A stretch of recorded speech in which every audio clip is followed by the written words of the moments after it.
All right, good afternoon, everyone. So we're going to continue with our review today.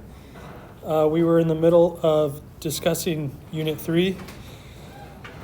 We talked about underfitting, overfitting, about how we fit models using cross-validation, and talked about test-train splits, k-fold, cross-validation, using one standard error rule to get robust estimates. And then the second part of Unit 3 discussed the bias variance trade-off.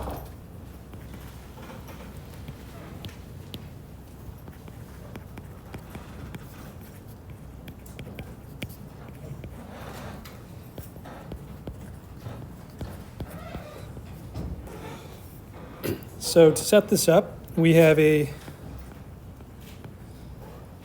true model. We can think about training.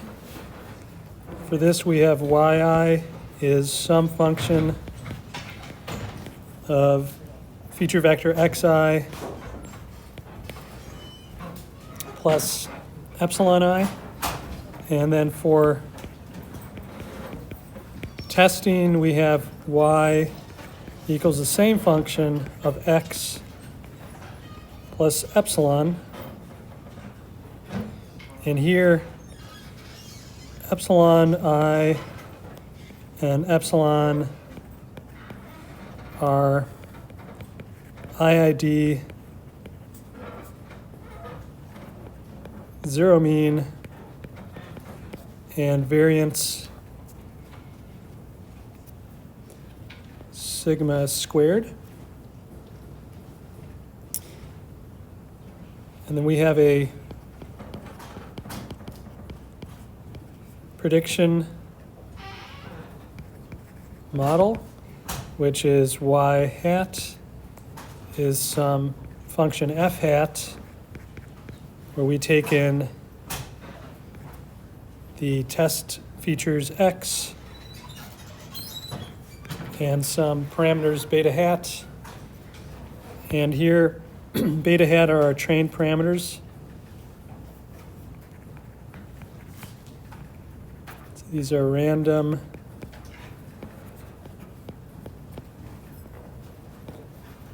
trained parameters.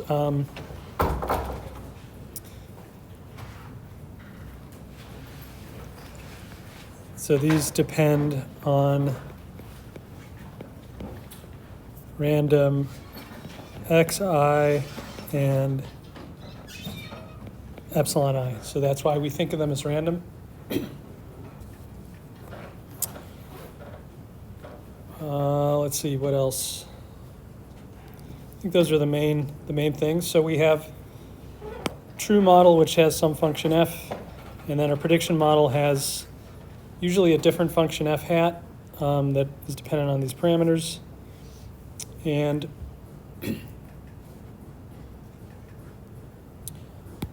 so then we have our metric for performance. We said that that's the MSE on y hat, but we're going to think about this as a function of x. So by definition, this is the expectation of y minus y hat, that quantity squared conditioned on x. So when we're conditioning on x, we're thinking of x as deterministic. So that means that the output of this expectation will depend on x, but the expectation is being performed on the randomness that exists on y and y hat apart from x. And when we look at where that randomness is coming from, so on y, the randomness would be coming from epsilon if we hold x fixed. And in y hat, the randomness would be coming from beta hat if we hold x fixed.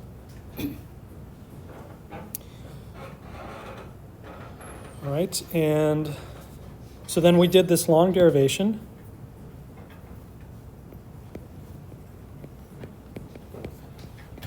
So we derived that the MSE on y hat as a function of x equals sigma squared. That's the irreducible error that depends on the variance of our test targets, plus the bias on y hat as a function of x, that quantity squared, plus the variance on y hat as a function of x.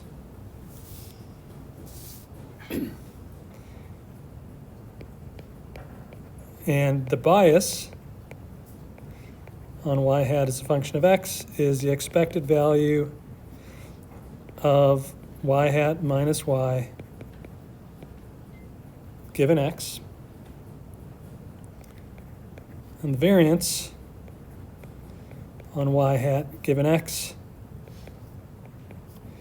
is the expected value of the quantity y hat minus the mean of y hat given x, that quantity squared given x.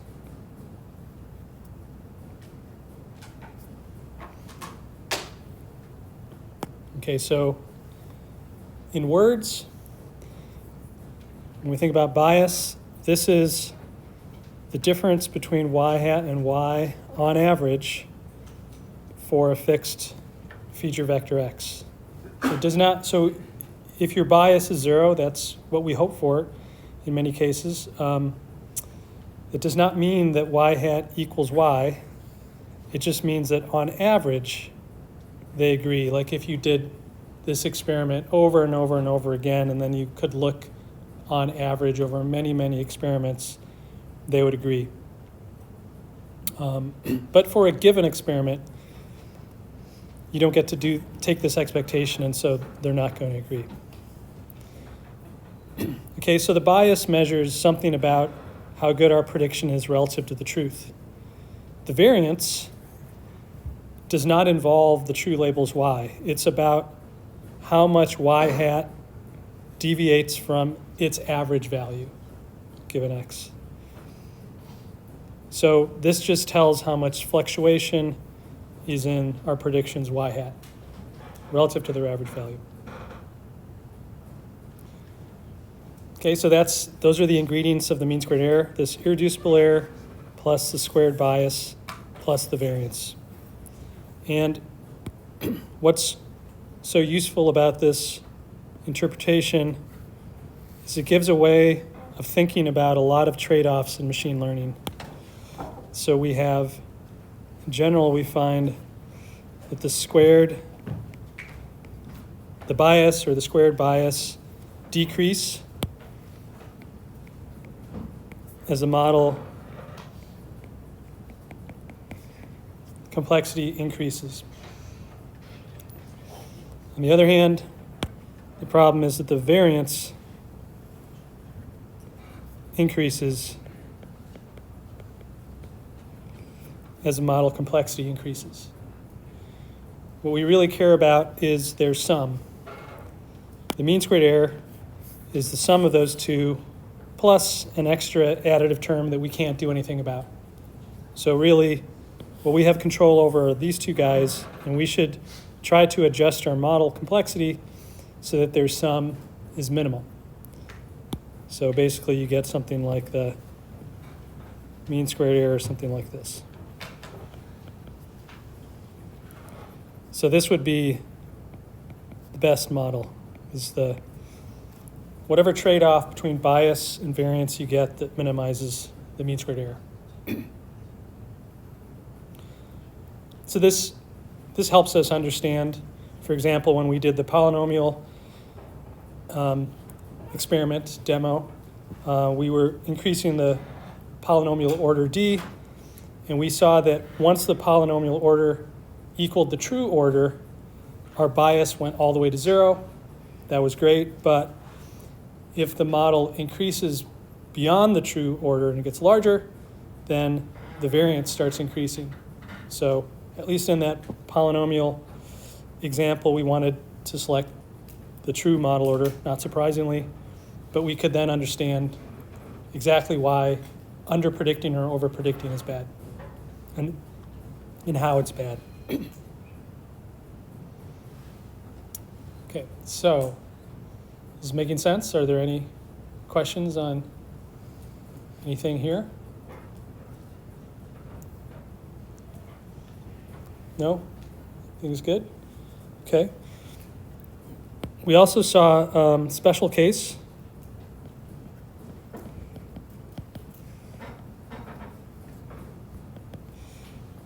Least squares, linear regression.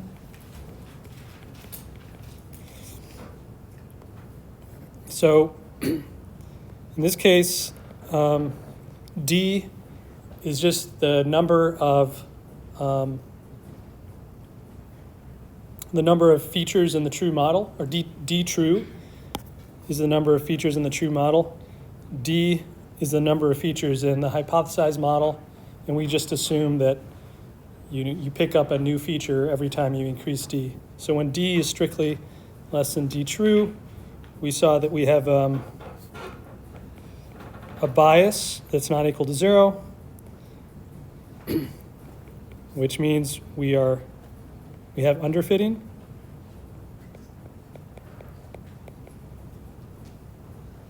But if D is greater or equal to D true, then we found that the bias equals 0. And so from that alone, it sounds like we should just make D as large as possible, but that's for getting the variance. So what was nice about this particular problem is that we could analyze the variance. And so here what we have to do is, rather than looking at the mean squared error as a function of a fixed x, we can actually look at, or any of these terms, bias, variance, as a function of a fixed x.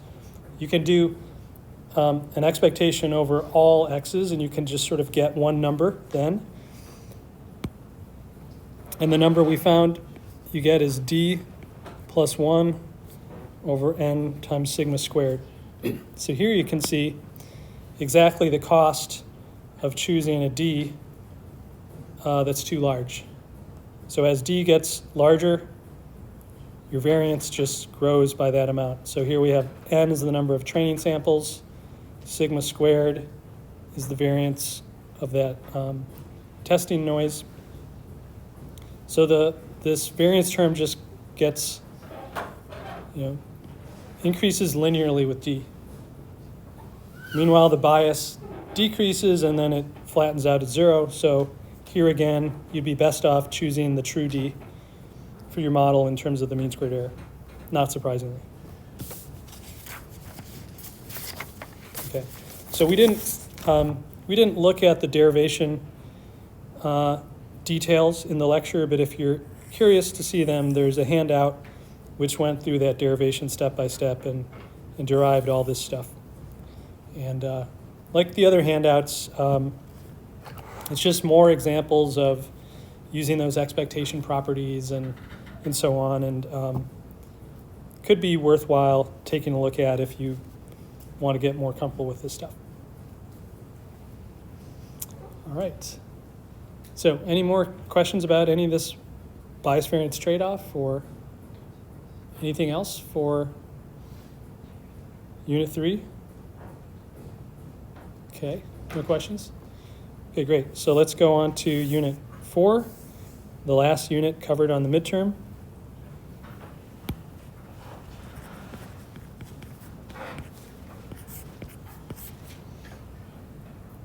This is on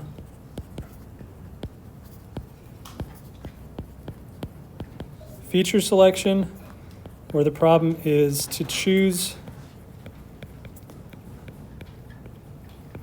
the best subset of features. So in the last chapter, we assumed that there was some order to the features, and we just wanted to choose the right number. So the choice was just one scalar model order. Now, choosing the best subset of features is a much more challenging problem, in the sense that if there's a total of D features that you could choose from. There's 2 to the power D different subsets you can make. And so you have to choose among an exponential number of possibilities, whereas in the feature selection case, it was just a linear number of possibilities with D. So this is what's more complicated about it in practice. So the exhaustive search technique, which is the optimal technique,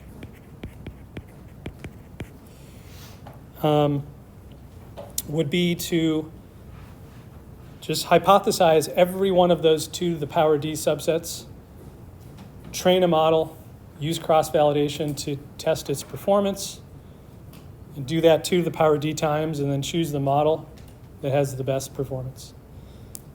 So that's the optimal thing to do, but it's often impossible computationally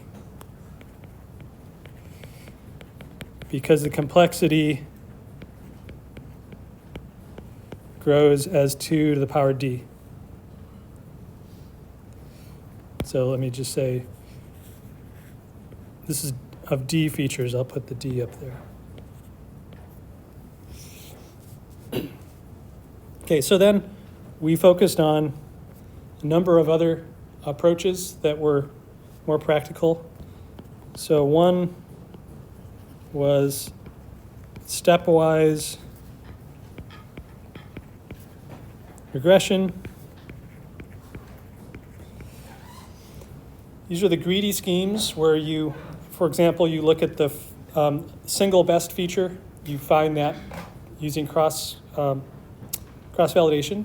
So you consider each feature independently and find the best one. Save that best feature, then look through the remaining features, find the single best feature to add to the first one. Now you have your 2 best features, then look through the remaining, find the single best feature, add. Now you have 3 features, and so on. And you keep doing that. Initially, your cross-validation performance should get better and better as you add more features, but eventually you'll face overfitting. Your variance will grow too high, and you'll start to see that as you take on more features, the performance will actually get worse. So at the time that it starts to get worse, you stop and you say, okay, I'm going to go back and choose the best number of features that we've seen so far. So you can do it starting with empty feature set, adding one at a time, or you can do it starting with a complete feature set and remove one at a time. So both cases, they're greedy, suboptimal, but useful. And in this case, the complexity is roughly D squared. So much better than 2 to the power D as D gets large. Another class of methods we talked about was ranking based on univariate statistics like correlation. So here the idea is you look at each feature independently and you compute some metric for how good it is, which involves looking at its statistical relationship to the target. So you might look at how correlated that feature is to the target. And for each feature, you come up with a number that predicts on its own how good it is. Now, these are very heuristic. You could use correlation, you could use mutual information. There's various things you could use. But what that really gives you is it gives you a ranking of the features. It allows you to put them in an order from, let's say, best to worst. Now you can think of it as a model order selection problem. Should I take only the best ranked or the first 2 or the first 3? And so this is another approach that is possible. In my experience, it doesn't usually work that well, but it is something that's implemented in scikit-learn. You can try it out. In the demo, we tried it out. It didn't work that well. And finally, we have regularization-based methods,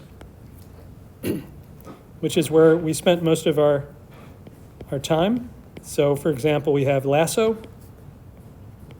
So in lasso, we take the argmin over our parameters beta of our RSS, y minus x times beta 2 norm squared plus alpha times beta 1 norm. And this term is what we call the L1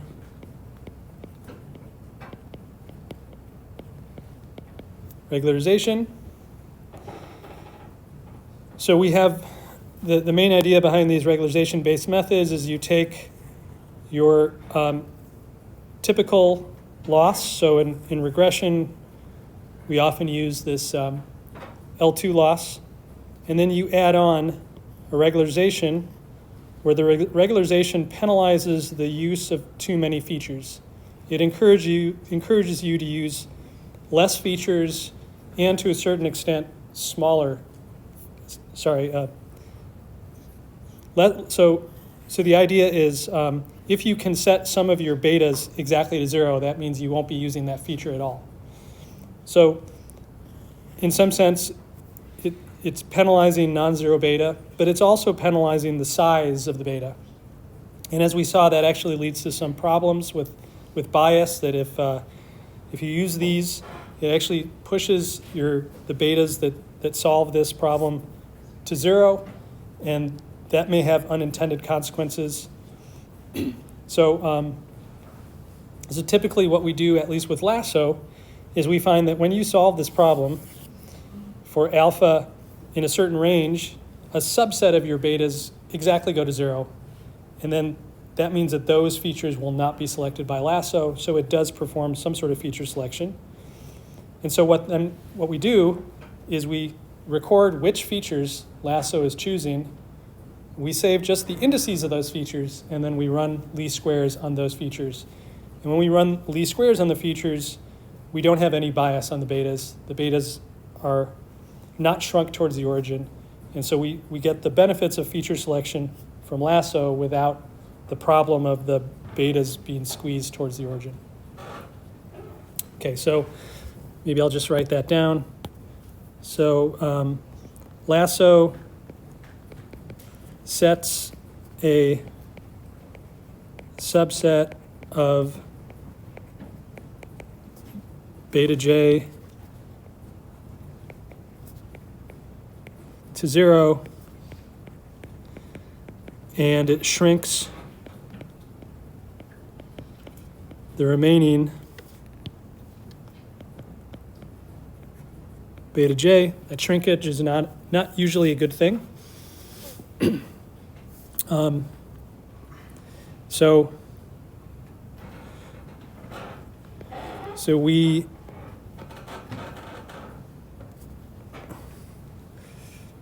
use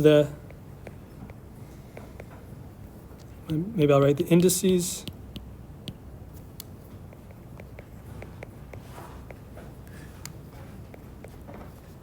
of the non-zero beta j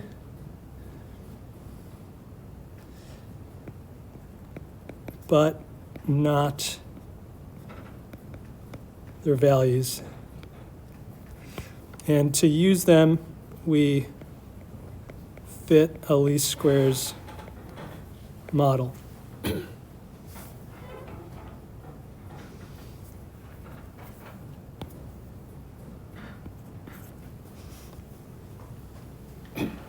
So there was something interesting in the lab that we saw, is that when we did this procedure where we used lasso, we got a certain performance, then we took the indices, we used least squares to fit them, and actually the performance got worse. And what was actually happening is that this coefficient shrinkage, in some cases, is useful. And this is actually the main reason we do this ridge thing that we'll talk about next. But still, we would like to be able to control how much shrinkage we have. And lasso shrinks the coefficients in a way that we can't really control.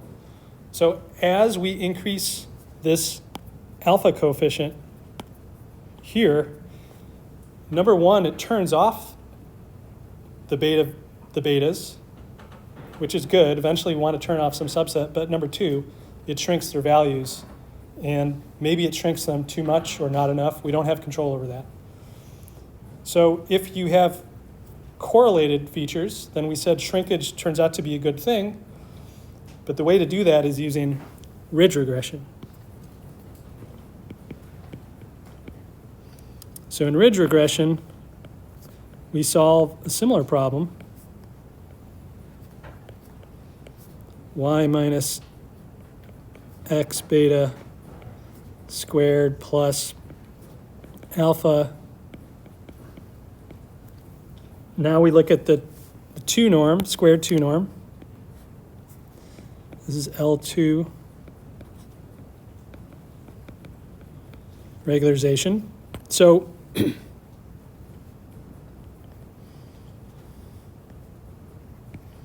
would say that this is not useful for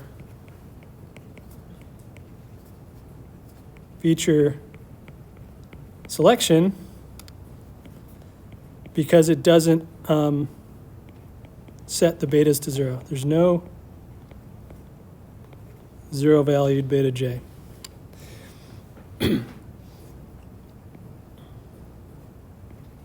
But it is useful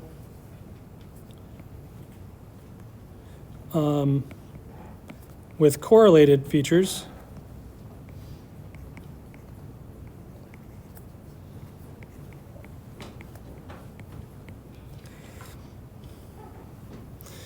Which is what we had in the lab. So there we got the best performance by first using lasso to extract a set of coefficients that we would later use.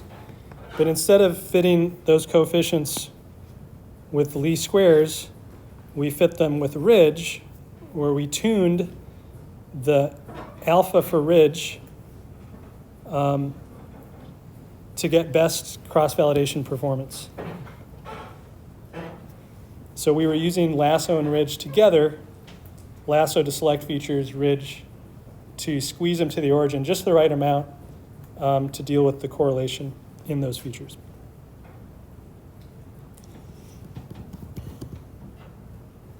Okay, any questions on lasso and ridge?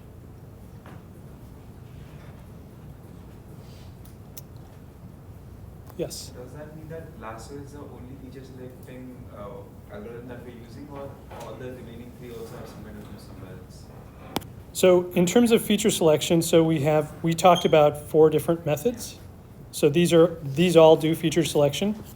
And for regularization, lasso is the only one that we talked about. The remaining, do they have applications anywhere else, or they are extinct now? Like, do we not use them if anything else? For example, lasso has use right now, correct? The remaining 3, do they have use anywhere else? Like, could they be more useful in some other cases? So exhaustive search is optimal, Yeah, so it's definitely useful if you can afford to do it. Stepwise regression is very convenient. It's often very fast, might be faster than lasso in certain applications, especially if you don't have to search over too many hypothesized subset sizes. So maybe, let's say you know that you just need very few features. Like, let's say you have 10,000 features and you think I only need 5 of them. So it's going to be much faster to do stepwise regression than it is to run lasso on that model. There's a small size that you can go for this. Yeah, so that would be like one example of where stepwise regression could be handy. I don't know at what point the complexity balances out. But yeah, stepwise regression is a very useful technique. We saw that it gave really good performance in the demo. Part of the reason we talk about these other things is because these sorts of regularizations are used a lot throughout machine learning, not just for feature selection, but so feature selection is a way we can start talking about them. Yeah, so that's one of the reasons we talk about it. Also, it allows us to talk about map versus ML, which we'll talk about, review in just a moment. So it's sort of like feature selection is a convenient way to start talking about regularization. Yeah, lasso is not always the most efficient thing to do. Usually it works pretty well, but stepwise regression is also really practical. And if you can afford it, exhaustive search is always the best. Okay. All right. Any other questions? Okay. So it's the other thing we talked about in this unit, and actually really the last thing to talk about for a review are these probabilistic interpretations.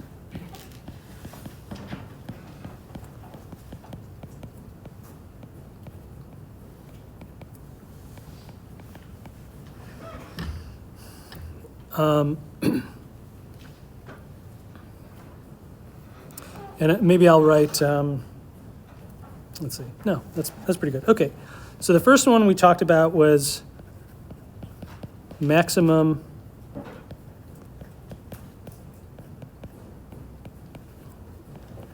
likelihood. So here,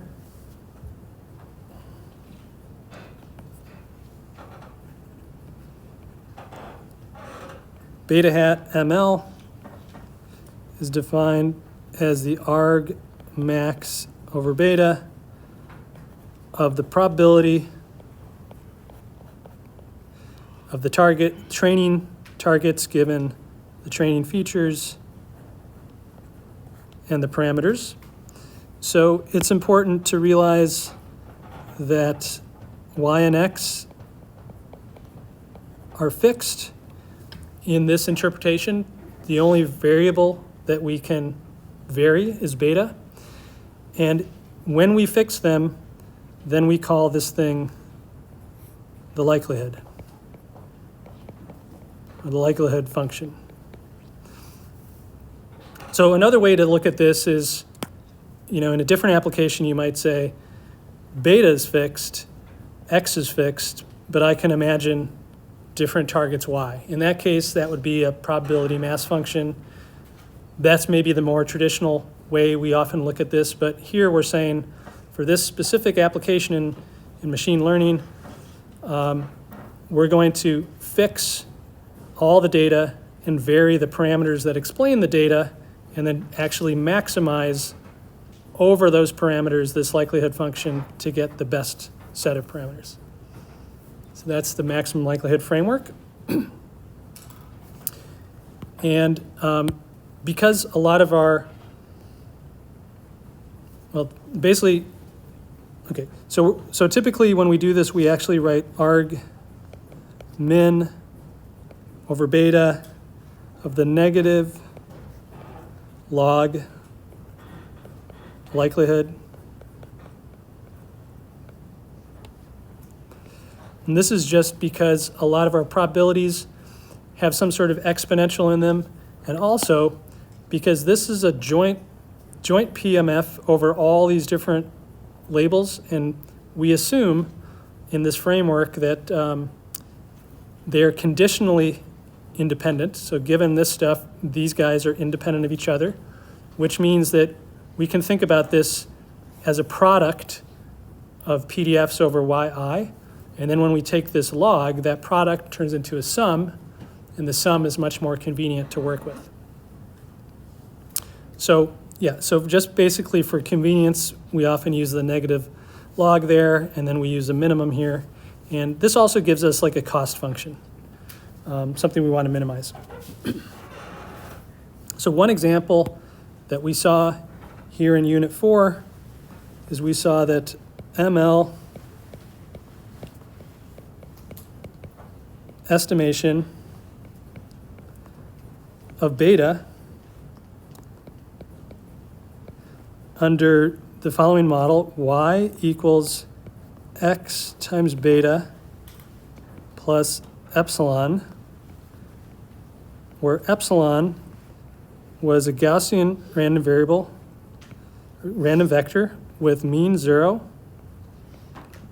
and covariance sigma squared times identity. So when we do this, this gives least squares estimation. In other words, beta hat ML is arg min over beta y minus x times beta square, 2 norm squared. So this gives us a way of understanding the heuristic rule that we adopted in units 1 and 2, which was just to use least squares. And now we actually understand that there's some justification of this from the maximum likelihood framework in the case where the targets are this linear model plus white Gaussian noise epsilon. This also makes us wonder, if we have an application where we know that this noise is far from Gaussian, then we should wonder whether this is a good approach or actually maybe this is a bad approach. Because if the statistical model of our problem is far from this one, maybe we shouldn't be using the maximum likelihood solution for this noise model. Maybe there's something better out there. Okay, and when we got to Unit 5, we used this framework again, but we changed the model in a way that was more applicable to classification. And we saw that that gave really good results. Okay, so are there any questions on maximum likelihood? Okay, so this is going to be a framework that we're going to rely on mainly for the rest of the term, and it's sort of like the main framework that people use to train things in supervised machine learning. Okay, so then one last thing to talk about is map estimation, maximum a posteriori, and the map estimate of beta is the argmax over beta of the probability of beta given x and y.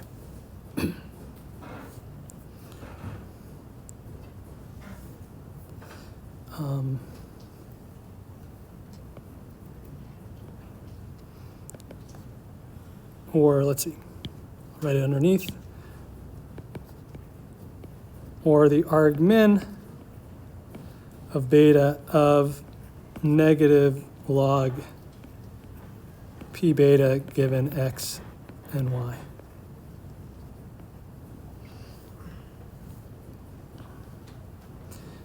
And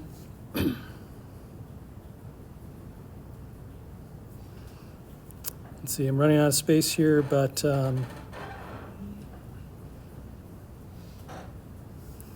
one thing that we saw was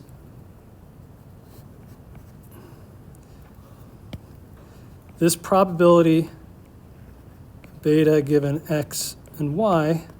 We can rewrite this with Bayes' rule. It's probability of y given x and beta times probability of beta divided by probability of y. It's given x. And when you think about maximizing over beta, we don't really care about the denominator. You can forget about that. And so what we have actually is a product of the likelihood, which is exactly what we used in ML, but we have a new term, which is what we call the prior. It's what we know about beta before we collect any data. It's just our prior belief. And this has to be, this is something that, requires knowing something about the application to make a good choice of what that is.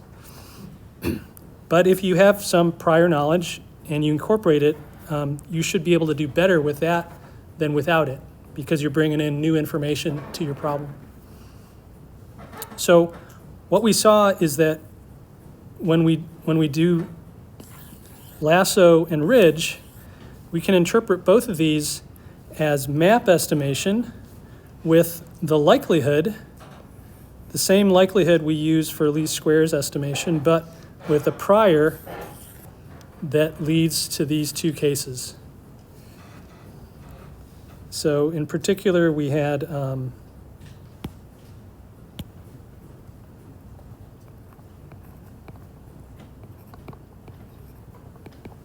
ridge is map under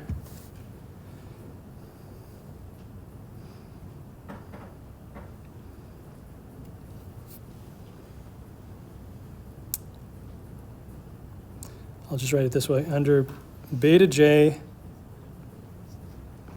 is Gaussian with mean 0 and some variance V. And lasso is map under beta J is Laplacian with some scale parameter, which we'll also call V. And in both cases, and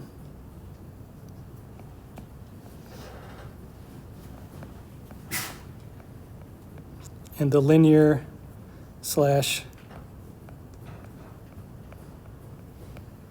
Gaussian likelihood.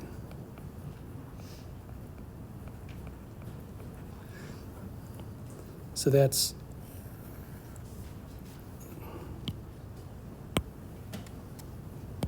I'll do it in green. And it's this likelihood over here.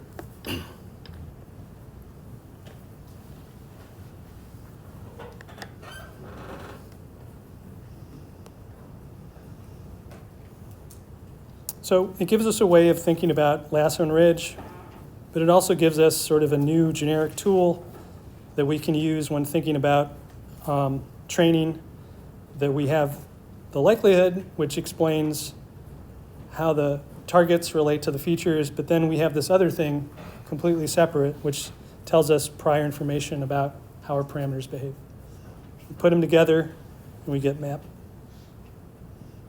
Or we ignore the prior information, we get maximum likelihood.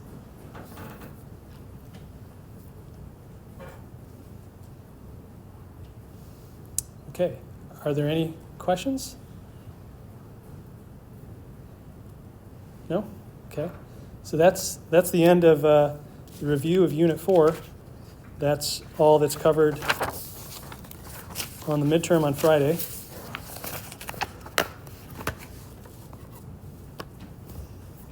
And any other questions on the midterm or anything in general? No? Okay. Yes? Are we allowed to prepare a note sheet for the exam? Yeah, so you guys hopefully got my announcement. So you can bring in a 8.5 by 11 sheet of paper. You can write on both sides. Just handwrite stuff. Don't copy all the lecture slides down to this size. The reason why I'm asking that is because I personally find making your review sheets is a really good study tool, because it kind of forces you to go through and just something about organizing and writing stuff down in your own mind. It helps to clarify things. So that's why I don't want you to just copy, because if you copy and paste all the notes down to tiny little things, then in the exam you spend a lot of time just looking through, trying to find stuff, and it wastes a lot of time, right? But if you wrote it, then you know what's there and you know where to find it. No electronic gadgets. You won't need calculators at all Not allowed to use your smartphones or other things like that. So just have, your note sheet, pens. That's really all you need, or pencils. Question? What kind of questions do you expect to ask on this probability interpolation? Very similar to the homework. Okay. Yeah. I'll just try to give you like a simple statistical type problem. It doesn't require that much derivation. Just trying to get at the main concepts. Do you understand the main concepts of how to do this stuff? But there won't be any application on this per se. I mean, because it's a little difficult to understand what kind of questions might you ask with this topic. So, for maximum likelihood, the sort of, it's really about like, if you know this particular probability, then there's sort of just a procedure, kind of a turn the crank procedure, that you take the negative log of this, you set the gradient to 0 to find beta, you do all that stuff, and you finally get the maximum likelihood values for beta that depend on your training data, X, Y, right? So as long as you understand that process and someone can give you like a problem where they say like, these Y's are like realizations of some random variable that has this underlying distribution, right? That's essentially what it is. So if I write something like that, these are ID observations of a random variable under this distribution, what's the maximum likelihood of this parameter of the distribution? If you understand it, it's really straightforward. You just go down the process, drive a few things. I could say, now suppose the beta has a prior distribution of something. Now, what's the map estimate? Very similar procedure. You just have to know, how to get this, which is basically just the numerator. And when you take the log, you end up getting minus log of this, minus log of this. But, this is just directly from the notes, and I think we've seen stuff like this on the homework too.